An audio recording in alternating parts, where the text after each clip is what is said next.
자녀에게 모든 걸 쏟아붓는 거 정말 최선일까요? 오늘은요, 부모의 그 끝없는 희생이 결국 어떤 대가로 돌아오는지, 우리가 미처 예상하지 못했던 그 결과에 대해 한번 이야기 나눠보려고 합니다. 내가 너를 어떻게 키웠는데, 이 말이요. 아마 많은 분들이 한 번쯤은 들어보셨거나 어쩌면 직접 해보셨을지도 모르겠네요. 이 짧은 한마디에 사실 부모의 정말 엄청난 희생과 또 그만큼의 기대가 다 담겨 있는 거죠.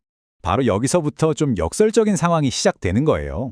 예전에는요, 부모의 이런 헌신이 자녀의 성공을 보장하는 거의 공식 같은 거였잖아요. 그런데 왜 오늘날에는 이게 종종 깊은 상처랑 배신감으로 돌아오는 걸까요? 지금부터 그 이유를 한번 제대로 파헤쳐보겠습니다. 많은 문제들이 그렇듯이 시작은 보통 돈 문제인 경우가 많죠. 자녀에게 올인하는 이 헌신이 어떻게 에듀푸어라는 단계를 거쳐서 결국 실버푸어라는 정말 누구도 원치 않았던 목적지로 이어지는지 그 경로를 한번 따라가 볼게요. 네, 그 여정의 첫 번째 정류장이 바로 이 에듀푸어입니다. 이게 뭐냐면 소득은 분명히 있는데 자녀 교육비에 너무 많은 돈을 쓰다 보니까 정작 사는 건 가난하게 사는 거죠. 어떻게 보면 낡은 성공 공식이 만들어낸 아주 현대적인 덫이라고 할 수 있겠네요. 27조 1천억 원. 와, 이 숫자가 믿어지시나요? 이게 바로 2023년 딱 1년 동안 대한민국 부모님들이 사교육에 쏟아부은 총액입니다. 정말 상상을 초월하는 규모죠. 경제학에서는요, 가계 지출에서 자녀를 위해 쓰는 돈의 비율을 엔젤 계수라고 불러요. 그런데 전문가들이 이 엔젤 계수를 뭐라고 부르냐면 최악의 배당률을 가진 투자라고까지 말합니다. 다시 말해서 부모의 노후를 가장 위험하게 만드는 투자가 될 수 있다고 계속해서 경고하고 있는 거죠. 그 결과는요, 거의 정해진 수순처럼 예측 가능한 3단계 경로를 밟게 됩니다.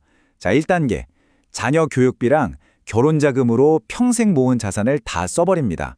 그리고 2단계, 이렇게 한번 쓴 돈은 회수가 안 되니까 은퇴자금이 그냥 바닥나버리는 거죠. 그리고 마지막 3단계, 결국 아무런 경제적 안전망도 없이 노년을 맞이하는 실버 푸어가 되는 겁니다. 그런데 텅 빈 통장보다 더 아픈 게 있죠. 바로 상처받은 마음입니다. 왜냐하면 이 경제적인 희생은 고스란히 감정의 부채로 이어지거든요. 그리고 이 감정적인 비용은요, 때로는 돈보다 훨씬 더 파괴적일 수 있습니다. 이은호 교수님 같은 전문가들이 하는 말이 노년 우울증의 핵심은 그냥 단순한 상실감이 아니라고 해요.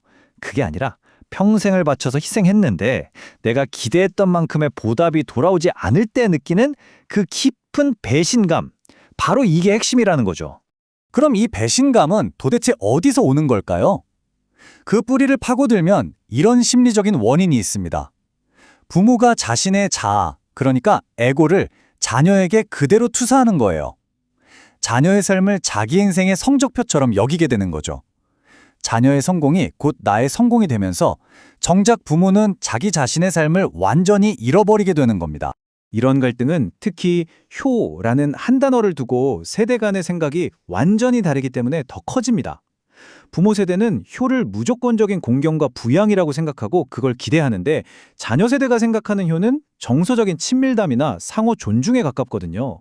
그러니까 이건 거의 서로 다른 언어로 대화하는 거나 마찬가지인 거죠. 자, 그렇다면 이 악순환의 고리 어떻게 끊어낼 수 있을까요? 해답은요, 관계를 완전히 새롭게 설정하는 데 있습니다. 그리고 그 첫걸음은 가장 현실적인 문제, 바로 돈에서부터 건강하게 거리를 두는 것에서 시작해야 합니다. 여기서 정말 중요한 관점의 전환이 필요합니다.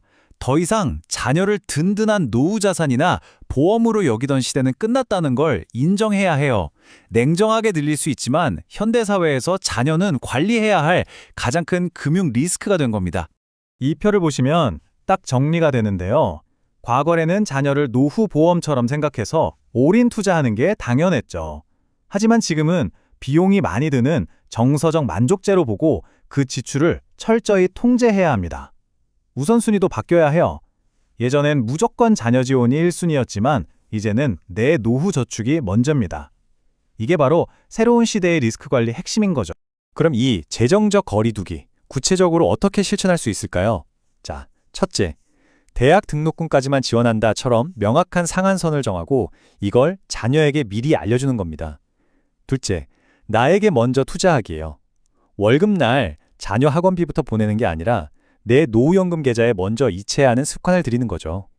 셋째, 주택연금처럼 자산을 연금화해서 목돈을 한 번에 달라는 욕형을 원천적으로 차단하는 것도 아주 현명한 방법입니다. 자, 이렇게 재정적으로 독립하는 게 새로운 관계에 뼈대를 세우는 일이었다면요. 이걸 진짜 완성하기 위해서는 심리적 독립이라는 살을 붙여야 합니다. 어쩌면 이게 가장 중요하면서도 또 가장 어려운 마지막 단계일 수 있겠네요. 법륜 스님의 이 말씀, 20살이 넘으면 남이다. 처음 들으면 좀 충격적일 수도 있어요. 하지만 이 말을 한번 곱씹어 보면요. 성인 자녀를 내 집에 온 반가운 손님처럼 대하라 라는 이 관점이 부모에게는 엄청난 해방감을 줄 수 있습니다. 왜냐하면 이제 부모로서의 의무는 다 끝났고 앞으로 해주는 모든 지원은 의무가 아닌 선택이라는 뜻이니까요. 그래서 우리가 가야 할 최종 목표는 이겁니다. 자녀를 내 분신처럼 여기면서 서로를 옭아매던 그런 병적인 애착에서 벗어나는 거예요. 그리고 그 빈자리를 서로를 독립된 인격체로 존중하는 건강한 거리두기로 채워나가는 거죠. 자, 이 모든 이야기의 결론은 뭘까요? 정말 역설적이지만 부모가 자녀에게 물려줄 수 있는 가장 위대한 유산은요. 바로 부모님 당신이 먼저 독립적으로 그리고 행복하게 사는 그 삶 자체를 보여주는 겁니다. 그것이야말로 자녀를 불필요한 죄책감에서 해방시켜주고 스스로의 삶을 당당하게 개척해 나가도록 이끌어주는 진짜 사랑이 아닐까요?